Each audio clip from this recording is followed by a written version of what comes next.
की श्रावण लिखने ब्लॉग में सबका स्वागत है। सबके मंगल भविष्य की कामना के साथ बड़ों को मेरा नमस्कार, छोटों को मेरा आशीर्वाद। रामचरितमानस के बालकांड के प्रसंग में दोस्तों, जब भगवान राम का विवाह प्रसंग संपूर्ण होता है तो राजा दशरथ भावभीनी विदाई के साथ जनक राजा और चारों पुत्रियों को और दामादों को राम, लक्ष्मण, भरत, शत्रुघ्न और समस्त प्रजा और सेवकों सहित अनेक सवारियों सहित उनका मान सम्मान के साथ और आदर पूर्वक उनकी विदाई करते हैं और वह दशरथ नगरी की तरफ प्रस्थान करते हैं।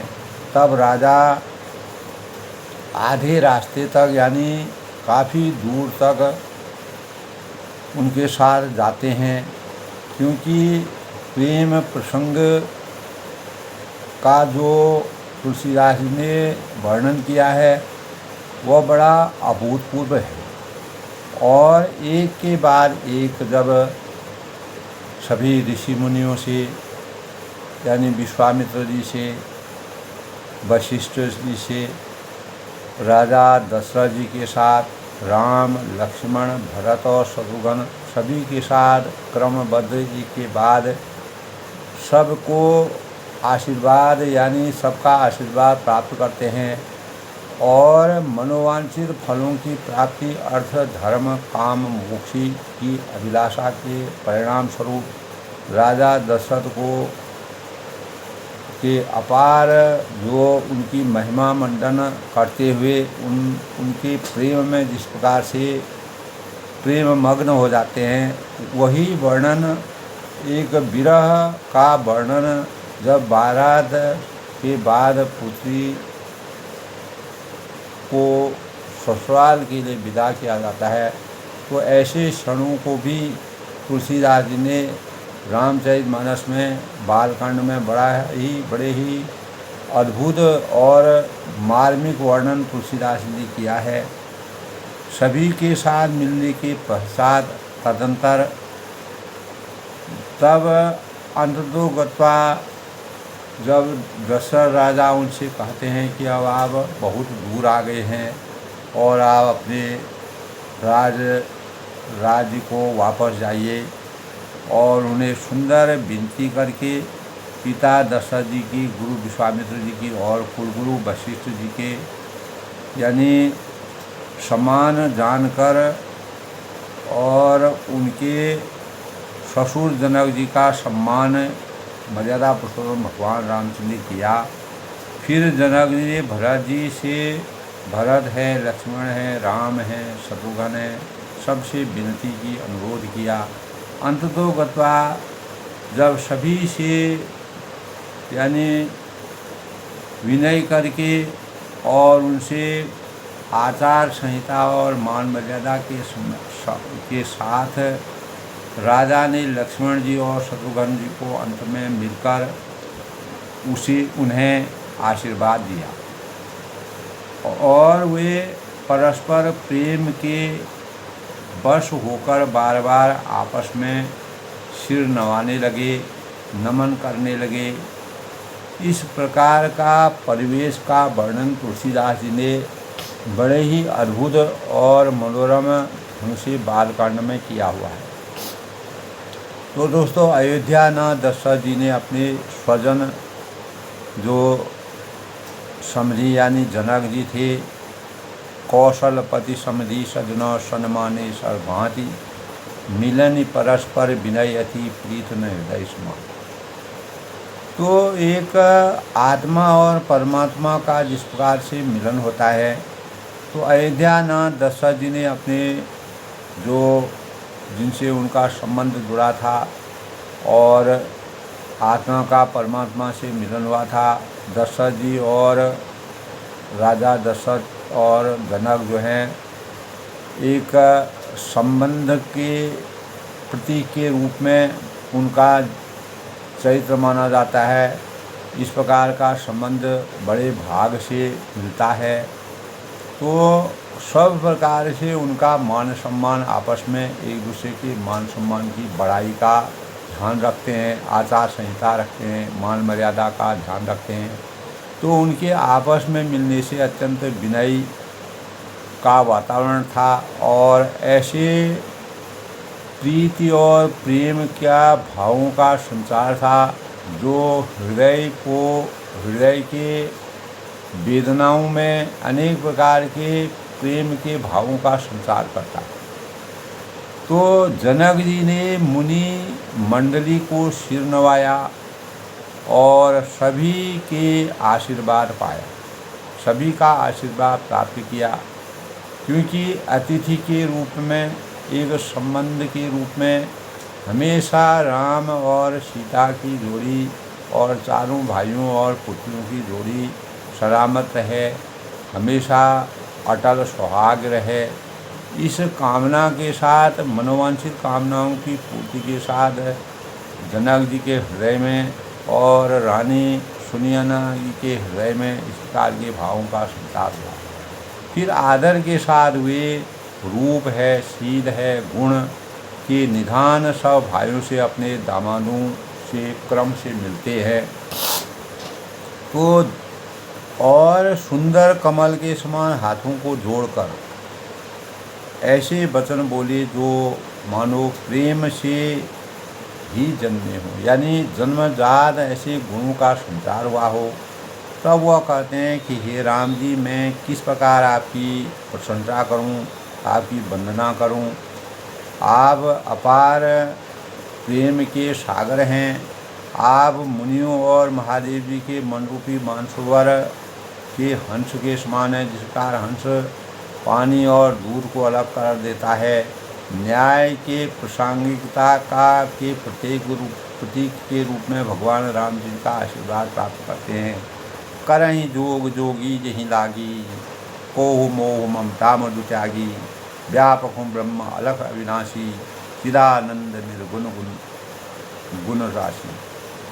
तब वह कहते हैं कि योगी लोग जिनके लिए क्रोध है, मोह है, ममता और मद अभिमान को त्याग कर योग साधना जो करते हैं, जो इस सांसारिक माया मोह के बंधनों से दूर होकर अपने जीवन को समर्थवान बनाते हैं, जो सर्वव्यापक हैं, ब्रह्म में लीन हैं, अव्यक्त हैं, अविनाशी हैं, चिदानंद निर्गुण और गुणों को की राशि हैं, ऐसे चिदानंद भगवान राम के मर्यादित जीवन का जब जनक जी अपने अंतःकरण में सोचते हैं, विचारते हैं, मनन करते हैं, ध्यान करते हैं, स्तुति करते हैं, तो अपार हर्ष की अनुभूति उनको होती है।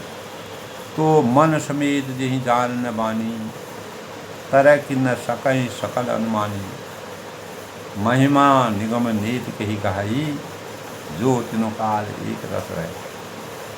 तो कल के प्रसंग में था दोस्तों, जिनको मन सहित वाणी नहीं जानती और सब जिनका अनुमान ही करते हैं, कोई तर्क नहीं कर सकते हैं, जिनकी महिमा को वेद है, नीति है कहकर जिनकी महिमा का गुणगान किया जाता है, उसका वर्णन किया जाता है, और जो सच्चिदानंद तीनों कालों के और यानी तीनों कालों को एक रस कर सर्वथा निर्विकार रखते हैं, कोई विकार उनके अंतःकरण में नहीं रहता है। राम राज बैठे तुलो का, हासिल बहे गई सबको का, नहीं दरिद्र कोई दुखी न दीना, सब सुंदर सब नयन विषय मोह कहूँ भयऊँ, सो समस्त सुख मूल, सब ही लाभ जग जीव कहूँ भय ईश को। तब वह कहते हैं कि वे ही समस्त सुखों के मूल हैं, आधार है, जिसको उनके वास्तविक ज्ञान का संचार जिसके अंतःकरण में हो जाता है, वही सुखों के मूल को प्राप्त कर जाते हैं। और मेरे नेत्र विषय उनके इस प्रकार के सौजन्य, इस प्रकार के साकार स्वरूप को देख करके मेरे नेत्रों में एक प्रेम के भावों का संचार हो जाता है। ईश्वर के अनुकूल होने पर भी जगत में जीव को सब लाभ ही लाभ होते हैं। तो आपने मुझे सभी प्रकार से बड़ाई दी, मेरा मान किया, सम्मान किया और अपना जन जानकर अपना लिया। सबई मात मुई दीन बड़ाई, निज जन जान दीन अपनाई। मेरे को अपना जान करके, अपना मित्र जान करके मेरी जो मान सम्मान मर्यादा को आपने सुनियोजित ढंग से परिमार्जित किया, उसकी मान मर्यादा को रखा। हो सहज दर सारद सेवा, करें कल्प कोटि भज देखा। यदि 10,000 सरस्वती यानी माँ सरस्वती भंडार की यही अपूर्व बात ज्यों ज्यों खर्चे त्यों बड़े, बिन खर्चे घट जाए। तो माँ सरस्वती का वास जिसके अंतःकरण में हो जाता है, वह ज्ञान के पिपासु के रूप में इस सांसारिक जीवन में, सबके जीवन में ज्ञान की पराकाष्ठा की प्राप्ति हो जाती है। और शेष सरस्वती और शेष जी भी उस वर्णन को करने में पीछे रह जाते हैं और करोड़ों कल्पों तक, करोड़ों यानी कितना लंबा समय तक गणना करते रहते हैं, आपकी वंदना करते रहते हैं, आपके गुणगान गाते रहते हैं। तो मोर भाग्य राउर गुण गाथा, जो भी हे रघुनाथ जी सुनिए, मेरे सौभाग्य और आपके गुणों की कथा कहकर समाप्त नहीं की जा सकती। जो आपका गुणगान है, जो आपकी मर्यादा है, जो आपकी लीलाएं हैं, उनका गुणगान कभी भी समाप्त नहीं हो सकता। वह हमेशा इस धरती पर, इस सृष्टि पर हमेशा विराजित रहेगा, क्योंकि आपके स्वभाव में इस प्रकार की अद्भुत शक्ति है, आप अंतर्यामी हैं। तो हे रघुनाथ जी सुनिए, मेरे सौभाग्य मोर भाग्य राउर गाथा, आपके गुणों की कथा कहकर समाप्त नहीं। मैं कभी भी आपके गुणों को गाते गाते कभी भी थक नहीं सकता हूँ। तुलसीदास जी ने बड़ा ही विचित्र वर्णन किया है।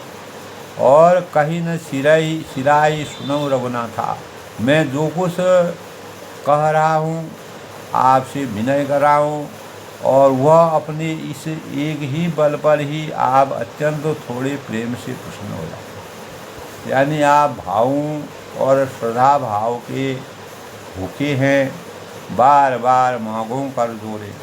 इसलिए मैं बार बार याचना करता हूँ और अपने हाथ जोड़कर बार बार यह मांगता हूँ कि मन परिहरे चरण जनि भोरे, और मेरा मन भूल कर भी आपके चरणों को कभी न छोड़े। हमेशा आपके चरण कमलों में मेरा मन हमेशा उसी में विचरण करता रहे। सुनी बर बचन प्रेम जन होए पोषे, यानी जनक जी के श्रेष्ठ वचनों को सुनकर इस प्रकार आभामयी महिमामयी और महिमामयी मंडन का जिस प्रकार से भगवान राम जी के चरित्र का जनक जी वर्णन करते हैं, श्रेष्ठ वचनों को जब भगवान राम सुनते हैं तो पूर्ण काम राम परितोषे, जो हमारे प्रेम के पुष्ट हुए थे, पूर्ण काम श्री रामचंद्र जी संतुष्ट हुए। मन से, वाणी से और अंतरात्मा से उनको, उनके अंतःकरण में अपने जनक राजा के प्रति जो अपार प्रेम की पराकाष्ठा की उत्पत्ति हुई, उसका वर्णन तुलसीदास ने बड़ी अभूतपूर्व और अलौकिक भावों से किया है। करी बर विनय ससुर सन्माने, एक तरफ से वह उनके ससुर हैं और दूसरी तरफ से वह प्रेम बंधन में बंध गए हैं और भगवान के साकार स्वरूप का दर्शन कर रहे हैं। यह दोस्तों भाग्यशाली लोगों को ही भगवान का इस प्रकार का आशीर्वाद प्राप्त होता है। करी बर विनय ससुर सन्माने, उन्होंने सुंदर विनती करके पिता दशरथ जी की, गुरु विश्वामित्र जी की कुलगुरु वशिष्ठ जी के समान जानकर ससुर जनक जी का भी सम्मान उसी प्रकार से किया, क्योंकि मित्रता और प्रेम बंधन जब आपस में मिल जाते हैं तो जिस प्रकार से आत्मा परमात्मा से मिल जाती है उसी प्रकार का परिवेश दिखने लगता है। तो फिर विनती बहुरी भरत सन कीनी, भरत जी ने विनती की, अनुरोध किया, विनय किया और प्रेम के साथ मिलकर फिर उन्होंने आशीर्वाद उनको दिया। क्या आशीर्वाद दिया? मिले लखन रिपुसूत नहीं, दीन आशीष महेश। भगवान राम भरत को आशीर्वाद देने के पश्चात अंततो गत्वा उन्होंने लक्ष्मण जी और शत्रुघ्न जी को मिले लखन रिपुसूत नहीं। फिर वह राजा ने लक्ष्मण और शत्रुघ्न जी से आचार के साथ मिलकर उन्हें आशीर्वाद दिया। सभी जैसा राम को वह समझते थे, चारों पुत्रियों के चारों जो भाई थे, एक कृपा के सागर के रूप में एक आशीर्वाद उनको प्राप्त हुआ। भय परस्पर प्रेम बसो फिर नावी शीश। वे परस्पर प्रेम के बस होकर और बार बार आपस में सिर नवाते हैं, एक दूसरे को प्रणाम करते हैं, आचार संहिता मर्यादा का ध्यान रखते हैं और मर्यादित जीवन की कल्पना के कामना का के अनुसार भगवान से यही सोई जो विधि रच रखा, परमात्मा की रचना के अनुसार यह संबंध जिस प्रकार से जुड़ा। एक और जहाँ भगवान राम विश्वामित्र की यज्ञ की रक्षा करने के लिए वन में गए थे और वहीं से स्वयंवर में जाने का जो अवसर उनको प्राप्त हुआ और रास्ते में उनको अहिल्या यानी गौतम मुनि की नारी जो हजारों सालों से भगवान के चरण स्पर्शों के लिए व्याकुल थी, परेशान थी, उनके चरण स्पर्शों की वंदना से अहिल्या का तारण हुआ। ऐसे अहिल्या को मोक्ष प्राप्त हुई और वह एक नारी के रूप में अवतरित हुई और उसने भी अहिल्या जी ने भी इसी प्रकार का अनुरोध किया है, भगवान जब तक मेरा जीवन रहे आप मेरे हृदय में हमेशा समाहित रहें, विराजमान रहें। यही उन्होंने उनसे वरदान मांगा था। अंततो गत्वा जब स्वयंवर में अनेकों राजाओं के द्वारा धनुष को न तोड़ने पर राजा दशरथ के कष्टों को से मुक्ति पाने के लिए और सीता के स्वयंवर को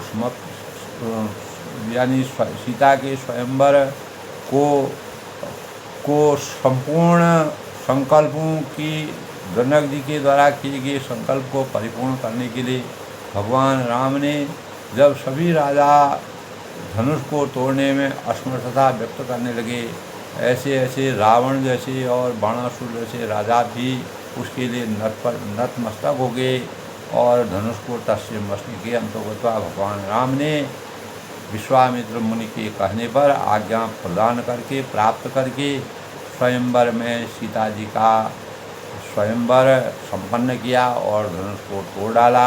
उसके बाद भगवान राम जी का विवाह हुआ। तदोपरांत तब भगवान राम के द्वारा धनुष तोड़ने पर विवाह की योजना परिपूर्ण करने के परिणाम स्वरूप राजा जनक को विश्वामित्र मुनि ने उनको आज्ञा दी कि सेवकों को भेजकर दूतों को भेजकर दशरथ राजा को प्रजा सहित यहाँ बुलाया जाए ताकि शादी के राम और सीता चारों पुत्रियों और पुत्रों के शादी को विवाह की रचना को संपन्न किया जाए। इस प्रकार दोस्तों यह प्रसंग जो है कल के प्रसंग में इस प्रकार की बातें थी और भगवान अंततो गत्वा दशरथ जी ने जब विदाई के पश्चात जब वह काफ़ी दूर तक चले गए तब राजा दशरथ ने उनको वापस आने के लिए कहा। अंतिम वंदना करके उन्होंने अंततो गत्वा सभी का धन्यवाद प्राप्त करके आशीर्वाद प्राप्त करके मनोवांछित फलों की प्राप्ति के साथ अंत में लक्ष्मण और शत्रुघ्न जी को उनके यानी लक्ष्मण जी और शत्रुघ्न जी को मिलकर उनको आशीर्वाद दिया और परस्पर प्रेम के वश होकर बार बार आपस में सिर नवाने लगे। तो इस प्रकार के भावों को तुलसीदास जी ने जो वर्णन किया है उसे हमें अपने दैनिक जीवन में अपने संस्कारों में विराजित करने के भावों के लिए तुलसीदास जी ने मन, कर्म और वचन से जिस प्रकार का रामचरितमानस के माध्यम से मानव चेतना का जागरण किया है, मानव चेतना को जगाने का प्रयास किया है, वह हमारे जीवन के लिए, हमेशा के लिए, आने वाली पीढ़ी के लिए भी एक दर्शन के रूप में भारतीय दर्शन का साकार स्वरूप अवतरित होता है। भगवान की मर्यादा हमेशा के लिए इस पृथ्वी पर विराजमान रही है। इससे पहले दोस्तों आज के प्रसंग से पहले आज के पंचांग के भावों की समीक्षा करते हैं। तो आज का पंचांग दोस्तों आज 7 अप्रैल 2025 चैत्र माह के शुक्ल पक्ष की दसवीं तिथि जो है आज 8:22 तक यानी 8 बजे तक सायं तक रहेगी। उसके बाद जो है एकादशी तिथि का शुभारंभ हो जाएगा। आज सोमवार का दिन है और एकादशी तिथि के बाद दोस्तों एकादशी तिथि जो है 8 बजे के बाद शुरू हो जाएगी सायं। और आज पुष्य नक्षत्र का संयोग 6:25 तक, उसके बाद अश्लेषा योग का विधान है। चंद्रमा दोस्तों आज कर्क राशि में संचार करेंगे। विक्रम संवत 2082 शक संवत 1947 सिद्धार्थी नाम संवत्सर, सूर्य उत्तरायण में और सोमवार का शुभ दिन भगवान शिव का शुभ दिन माना गया है। आज के शुभ मुहूर्त की बात करें तो अभिजीत मुहूर्त आज 12:04 से 12:53 तक। इस दौरान हम कोई भी शुभ कार्य को शुरू कर सकते हैं। और आज का अमृतकाल 5:29 से 7:11 तक। ब्रह्म मुहूर्त 4:40 से 5:28 तक। राहु काल इस दौरान दोस्तों किसी भी शुभ कार्य को करना मनाही है। 7:39 से 9:14 तक प्रातः। इस दौरान किसी भी शुभ कार्य को करना वर्जित है। सूर्य उदय आज 6:04 तक सूर्य भगवान का उदय होगा और सूर्य अस्त 6:42 में। तो आज सोमवार का दिन है, भगवान शिव की पूजा की जाती है। इसी संबंध में दोस्तों चैत्र माह की दशमी यानी 9 रात्रि पूर्ण होने के बाद दशमी का दिन विजयादशमी जिसको कहा जाता है, एक मतलब विजयादशमी यह बुराई पर अच्छाई के प्रतीक के रूप में माना जाता है। और इस दिन माता दुर्गा ने महिषासुर नामक राक्षस का वध किया था और इसी दिन भगवान राम ने रावण का वध किया था। असुरों पर विजय प्राप्त करने का यह दिन दशहरे के रूप में पूरे भारतवर्ष में मनाया जाता है। और माँ दुर्गा ने महिषासुर पर विजय प्राप्त कर भगवान राम ने रावण पर विजय प्राप्त कर मानवीय चेतना को जगाने का प्रयास किया। अज्ञान अंधकार को हमेशा समाप्त करके ज्ञान के भावों का संचार किया। तो राम और रावण के यानी शास्त्रों में दोस्तों इस प्रकार का भाव है कि भगवान राम ने रावण को युद्ध करने से पहले ही यानी 9 दिनों तक देवी दुर्गा की पूजा करके शक्ति प्राप्त की। तो इसीलिए माँ दुर्गा से भगवान राम को शक्ति की प्राप्ति हुई। और विविध स्थानों पर अलग अलग मान्यताएं हैं। दुर्गा माता दशहरे का अर्थ है दोस्तों दशहरा, यानी से बना है 10वें दिन बुराई पर अच्छाई की विजय, इसीलिए उसको दशहरा कहा जाता है। तो सांस्कृतिक महत्व दोस्तों, बुराई पर और अच्छाई की विजय के प्रतीक के रूप में यह दिन मनाया जाता है। और दशमी के दिन भी कन्याओं को भोजन कराया जाता है। कन्याओं को अनेक प्रकार से दान दक्षिणा देकर उनका पूजन किया जाता है और शक्ति के प्रतीक के रूप में कन्याओं की पूजा की जाती है। यह हमारे शास्त्रों में हजारों सालों से चलता आया है, क्योंकि माँ दुर्गा के 9 अवतारों की प्राप्ति के लिए कन्याओं का पूजन करना हमारे शास्त्रों में, वेदों में अनेक प्रकार के प्रसंग मिलते हैं। और उन्हीं प्रसंग के अनुसार हम मान सम्मान, अपनी आचार संहिता, देवी की शक्ति की साकारता को प्रकट करने के लिए माँ देवी का स्मरण करते हैं, स्तुति करते हैं, मनन करते हैं। अलग अलग अवतारों में माँ देवी की पूजा करते हैं। इस प्रकार दशहरा चैत्र नवरात्रि के 10वें दिन नवरात्रि का समापन का दिन मनाया जाता है। इसी के अनुसार दोस्तों आज सोमवार का दिन है। भगवान शिव जो है देवों के देव कहलाते हैं। भगवान शिव की पूजा विभिन्न प्रदेशों में अलग अलग विधि से की जाती है और पौराणिक ग्रंथों के अनुसार पूजा की 2 विधियाँ अधिक प्रचलित हमारे जीवन में रहती हैं, बौद्धिक पूजा और पार्थिव पूजा। तो पार्थिव पूजा में पाषाण द्वारा निर्मित शिवलिंग की प्रतिस्थापना करके पूजा की जाती है और मूर्तियों को स्थानांतरित किया जाता है। वैदिक पूजा में सामान्य रूप से शिव मूर्ति की पूजा मंदिरों में की जाती है और कुछ जो संपन्न लोग होते हैं, स्वर्ण है, धन दौलत है, उससे भी शिव की पूजा करते हैं।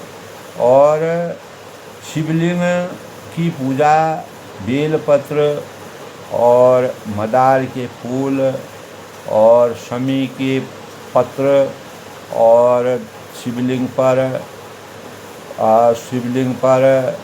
अनेक प्रकार के शिवलिंग यानी रोली लगाकर, चंदन लगाकर और पंचामृत करके, दूध दे करके, घी, दूध, दही शिवलिंग में चढ़ाया जाता है।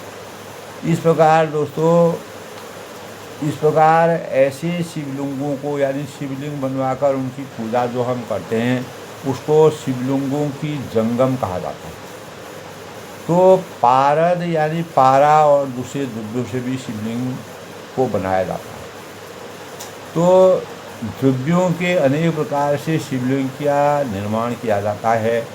और भगवान राम ने जब रावण पर विजय प्राप्त करके रामेश्वरम में शिवलिंग की स्थापना की थी। आज भी लोग दर्शनार्थी जो साधक लोग होते हैं आज भी वहाँ पर जाकर के पूजा करते हैं। शिव की आराधना से मनोवांछित फलों की प्राप्ति होती है और हमारे जीवन में शिव ही सर्व गुण संपन्न हैं। और शिव की पूजा करने के लिए गंध, पुष्प, धूप, दीप और नैवेद्य और 10 उपचार पाद्य है, अर्घ्य है, आचमन है, स्नान है, वस्त्र है, आभूषण है, गंध है, पुष्प है, दीप है, नैवेद्य। और 18 उपचार भगवान शिव के हैं। आसन और स्वागत, पाद्य, अर्घ्य, आचमन, स्नान, वस्त्र और यज्ञोपवीत, भूषण, गंध, पुष्प, धूप, दीप, नैवेद्य, दर्पण, माल्य, अनुलेपन और अंत में नमस्कार। तो पार्थिव लिंग का निर्माण मिट्टी से किया जाता है। पुराणों में ब्राह्मण श्वेत, वैश्य पीली यानी क्षत्रिय लाल और शूद्रों के लिए काली मिट्टी ग्रहण करने का विधान हमारे शास्त्रों में बताया गया है। लेकिन कुछ स्थानों पर इनके अभाव में साधारण मिट्टी का इस्तेमाल करके पार्थिव पूजा की जाती है और जिससे भगवान शिव की स्थापना की जाती है। भगवान शिव की पूजा के लिए शास्त्रोक्त विधि से के अनुसार आराधक को पहले से ही पूर्ण तैयारी करनी चाहिए। पूजा की तैयारी प्रातः सूर्योदय के समय उठने के साथ करनी चाहिए। और तब कहा है कराग्रे वसति लक्ष्मण कर मध्य सरस्वती करमूले स्थितो ब्रह्मम प्रभाते कर दर्शनम। इसलिए सुबह सुबह जरूरी है कि अपने हाथों से हम धन की उत्पत्ति, विद्या लाभ और निर्माण आदि कार्य पूरा कर सकते हैं। तो शिव जो है दोस्तों सभी देवताओं में अनन्य कहे जाते हैं, देवों के देव हैं। और तब कहा है समुद्र वसते देवी पर्वत स्तन मंडिते विष्णु पत्नी नमस्तुभ्यम पार स्पर्शं क्षमस्वामी। यानी हे पृथ्वी मुझे अपना आधार प्रदान करो। आराधक स्नान आदि के से निवृत्त होकर भगवान शिव का स्मरण करते हुए पूजन कार्य को पूरा करना चाहिए। और पहले बाएं हाथ में जल ग्रहण करें और फिर बाएं हाथ की मृग मुद्रा बनाते हुए अपने ऊपर पूजन सामग्री पर जल छिड़कें। ऐसा करते हुए मंत्र का उच्चारण करना चाहिए। ओम अपवित्र पवित्रो वा सर्वस्तागतो अभिवा यह स्मृत पुण्डिकाक्षाय सह बाह्याभ्यंतर शुचि। आसन शुद्धि के लिए पूजन के समय शुद्ध आसन पर बैठकर निम्न मंत्र इस प्रकार से यह मंत्र भी कहना चाहिए। ओम पृथ्वी त्वाया धुता लोका देवी तम विष्णुना धुता तम चं धारयामा देवी पवित्रं कुरु वासनम। तो हे देवी पृथ्वी मेरा आसन पवित्र करें। और इसके पश्चात अधिकारी यजमान यज्ञोपवीत धारण करें। और ऐसा करते हुए ऐसे इस मंत्र का जाप अवश्य करना चाहिए। ओम यज्ञोपवीतं परं पवित्रं प्रजापति अहं सहजं पुरस्तात् आयुषं ग्रहं प्रतिमुज्यं शुभं यज्ञोपवीतं बलं वस्तु तेजा। ओम यज्ञोपवीतमसि यज्ञस्य त्वां यज्ञोपर्वति आपनोति म्याम्। ओम यज्ञोपवीत सबसे पवित्र माना जाता है। तो दोस्तों यह वायु शक्ति और बुद्धि देने वाला होता है। और यह हमारे शास्त्रों में इसका बहुत ही विधान है। यज्ञोपवीत धारण करने का मंत्र इस प्रकार से है। यज्ञोपवीत धारण करने के बाद मस्तिष्क को एकाग्रता के लिए जल से आचमन करना चाहिए। और आचमन हेतु दाएं हथेली को गोकर्ण की समान बनाएं और उसे जल में ओम केशवाय नमः, ओम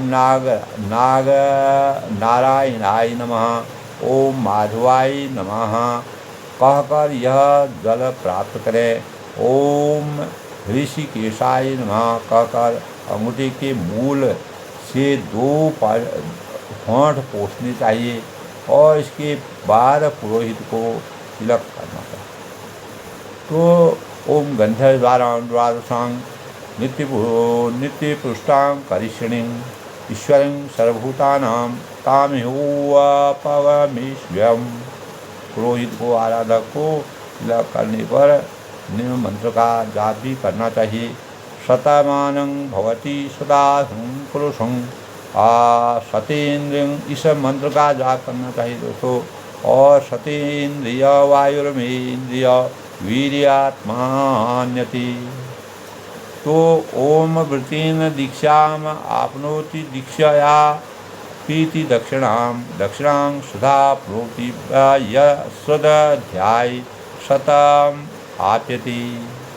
किसी वस्तु में श्रद्धा से सत्य का ज्ञान प्राप्त होता है। पुरोहित द्वारा आराधक को मौली बांधने के समय इस मंत्र का उच्चारण अवश्य करना चाहिए। येन बंधो बलिराजा दानवेन्द्रो महाबलो तेन त्वाम अनुगच्छामि रक्षी माँ चलो। इस प्रकार भगवान शिव की वंदना करनी चाहिए। भगवान शिव की वंदना करने से अनेक है। जो भी कुमारी कन्याएं होती हैं 16 सोमवार का व्रत उनको करना चाहिए। और जो सौभाग्यशाली स्त्रियाँ होती है उनको अपने पति की दीर्घ आयु के लिए भगवान शिव की अर्चना करनी चाहिए। और भगवान शिव भाव के भूखे होते हैं और तुरंत ही प्रसन्न हो जाते हैं। भगवान शिव को सुबह रोज़ जल चढ़ाना चाहिए, ऐसा हमारे शास्त्रों में कहा गया है। भगवान शिव निराकार हैं, अनेकों नामों से पुकारे जाते हैं। हमारे देश ही में नहीं दोस्तों, विदेशों में भी भगवान शिव की आदिकाल से ही पूजा पाठ होता है। भगवान शिव का अर्चना की जाए। शांति के प्रतीक के रूप में भगवान शिव ने जब समुद्र मंथन में विष पान करके देवताओं की रक्षा करके देवताओं के कल्याण के लिए विषपान किया था। आज भी इस प्रकार के देवता और कोई भी इस संसार में ईश्वर सृष्टि में नहीं विराजित है। तो इसलिए सत्यम शिवम सुंदरम इसलिए उनको कहा जाता है। तो इसी के परिणाम स्वरूप दोस्तों आज के प्रसंग में तो है बार बार करी विनय बड़ाई रघुपति चली संग सब भाई।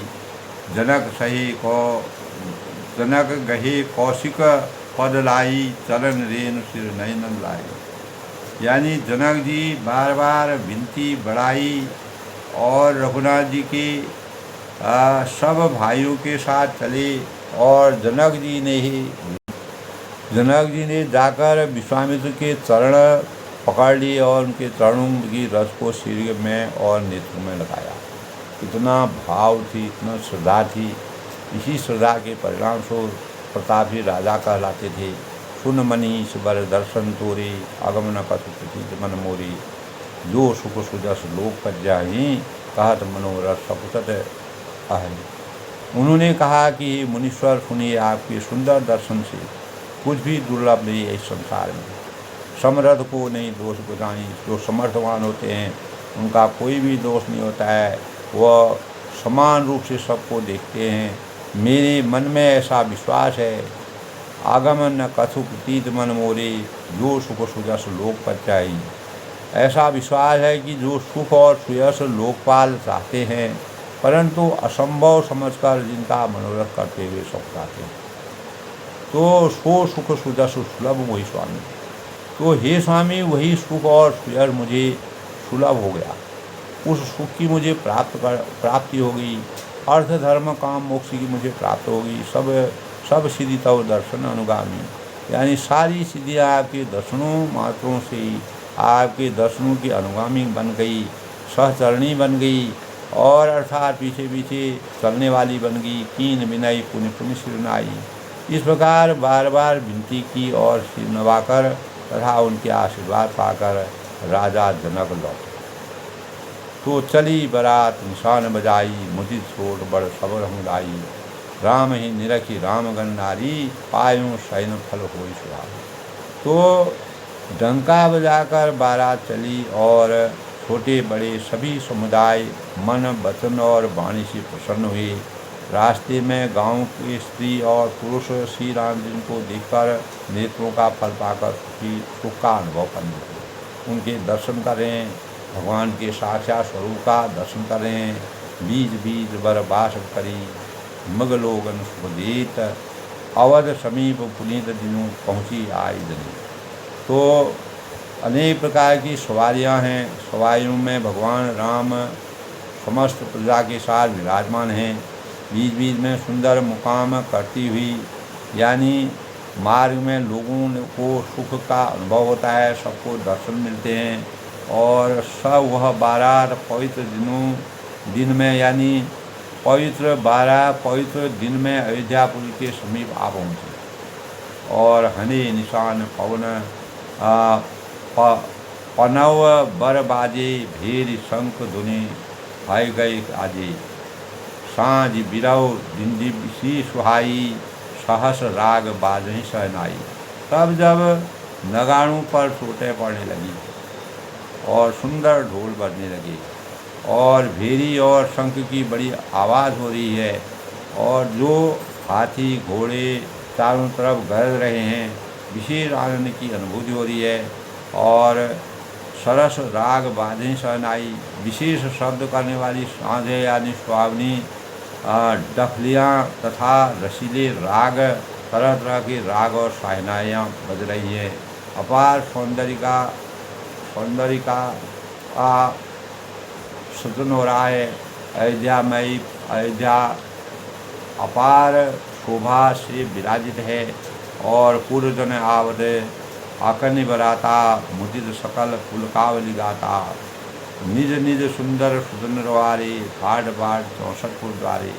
यानी बारात को आती हुई देखकर जब बारात जनक नगरी से अवध नगरी में विराजमान होती है, तो नगर निवासी प्रसन्न हो गए, और सबके शरीर पर पुलकावली छा गई, और सबने निज निज सुंदर सवारे, सबने अपने अपने सुंदर घरों, बाजारों, गलियों, चौराहों और नगर के द्वारों को सजाया, उनको सुशोभित किया।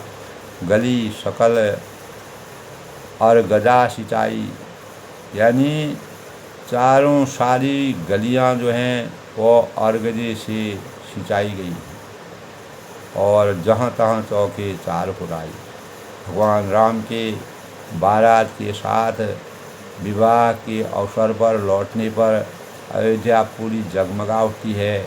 जहाँ तहाँ सुंदर चौक उड़ाए गए, तोरणों, ध्वजा, पताकाओं, उस समय के परिवेश के साथ जिस प्रकार के साधन थे, और मंडपों के बाजार, यानी मंडपों के बाजार ऐसे सजे हुए थे कि जिनका वर्णन किया जाना तुलसीदास जी को ही नहीं कर पा रहे। ऐसे अतिशय स्वरूप का वर्णन करने के लिए तुलसीदास जी जो हृदय स्पर्शी वर्णन किया, मानव चेतना को जगाने के लिए है। सफल पूंग फल कदली रसाला, फूल सहित सुपारी, केला है, कदली जिसको कहा जाता है, आम है, मोलगिरी है, और कदम्ब है, और तमाल के वृक्ष लगाए गए। चारों ओर इस प्रकार का परिवेश देख करके रोपे बकुल कदम्ब तमाला, लगे सुबग तहाँ परसन धरनी, और फलों हुए सुंदर वृक्ष फलों के भार से इस प्रकार लदे हुए हैं कि पृथ्वी को छू रहे हैं। पूरी डालें टहनियाँ इस प्रकार से पृथ्वी को छू रही फलों से सुरक्षित हैं।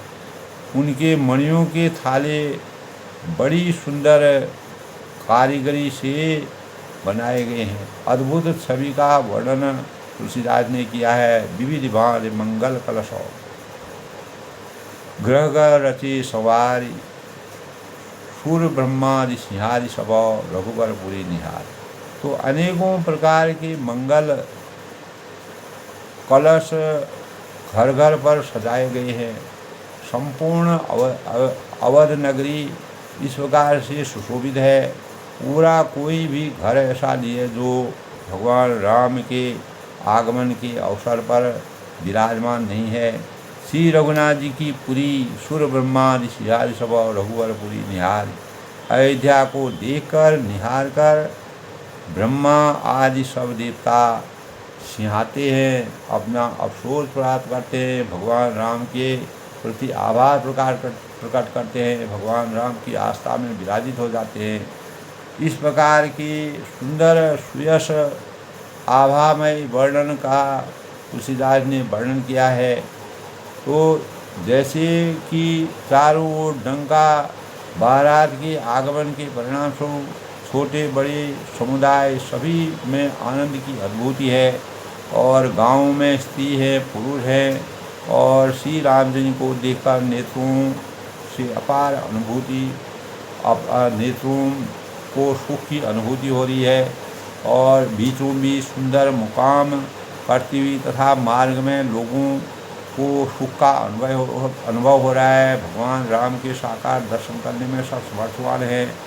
नगाड़े बज रहे हैं, अनेक प्रकार के बाजे बज रहे हैं, शंख की ध्वनि हो रही है, और सुहावनी डफलियाँ बज रही हैं, और बारात को आती सुनकर नगर निवासी प्रसन्नता के मारे फूल ही नहीं समा रहे हैं और सबके शरीर पर फुलकावली आ गई है। तो राम राज बैठे त्रिलोका हर्षित भये गई सबसे।